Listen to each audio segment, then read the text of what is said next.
Unsure of your dream? Study abroad destination? Clear your doubts. Videsh Consult. Call 9676502888.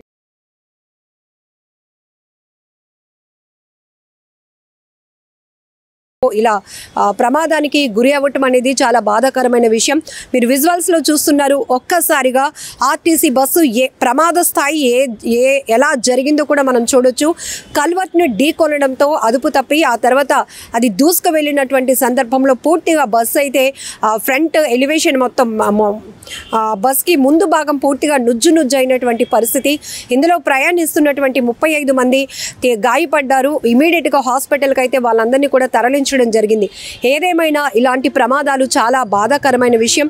ఇంకొక వైపు అక్కడ bus ఒక్కసారిగా అదుపు తప్పడానికి కారణం ఏంటి, ఆ కండిషన్ ఏంటి, అది కూడా చీకట్లో ఈ ప్రమాదం అనేది జరగటం వల్ల పూర్తిగా తిరుపతి చంద్రగిరి మండలం పోలీసులు అయితే ఈ ప్రమాదానికి సంబంధించి విచారణ కొనసాగిస్తూ ఉన్నారు.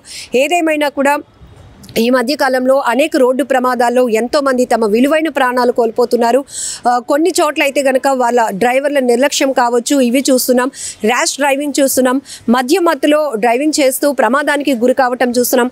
ఎక్కువ శాతం ఓవర్ స్పీడ్తో వెళ్తూ ప్రమాదానికి గురై ప్రాణాలు కోల్పోతున్న వారిని కూడా మనం ఈ ప్రమాదాల్లో చూస్తున్నప్పుడు చాలా బాధేస్తోంది. ఎందుకంటే సమయం చాలా విలువైనది. అదే స్థాయిలో మన ప్రాణం కూడా చాలా విలువైనది. ఎందుకంటే కొన్ని చోట్ల బ్రేక్ ఫెయిల్ అవ్వటమో లేకపోతే లోయలో అదుపు తప్పి లోయలో పడిపోవడమో ఇలాంటివి చూస్తున్నాం. ఇక్కడ తిరుపతిలో జరిగిన ఈ బస్సు ప్రమాదం కూడా అదుపు తప్పి కల్వర్ట్ను ఢీకొనటంతో ఈ స్థాయిలో బస్సు నుజ్జైంది. అందులో ఉన్నటువంటి ప్రయాణికులు తీవ్రంగా గాయపడినటువంటి పరిస్థితి. అలానే కొన్ని రోడ్డు ప్రమాదాలు కూడా మనం చూస్తూ ఉంటే ఓవర్ స్పీడ్తో లేకపోతే ఓవర్టేక్ చేస్తూ ఒక్కసారిగా డివైడర్ను ఢీకొట్టి పల్టీ కొడుతున్నటువంటి వాహనాలను చూస్తున్నాం. అందులో ఉన్నటువంటి ఎంతోమంది అక్కడికక్కడే స్పాట్లోనే చనిపోతున్నారు. కొంతమంది ట్రీట్మెంట్ తీసుకుంటూ ఏదైతే తీవ్రమైనటువంటి క్షతగాత్రులుగా మారుతున్నటువంటి పరిస్థితులు చూస్తున్నాం.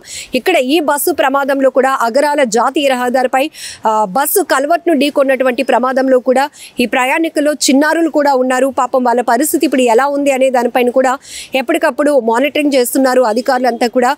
బెటర్ ట్రీట్మెంట్ వాళ్ళందరికీ అందించాలనే ఉద్దేశంతో మొత్తం జిల్లా యంత్రాంగం అంతా కూడా అప్రమత్తమైంది. వైద్యులు కూడా మెరుగైన వైద్యాన్ని అందిస్తున్నారు.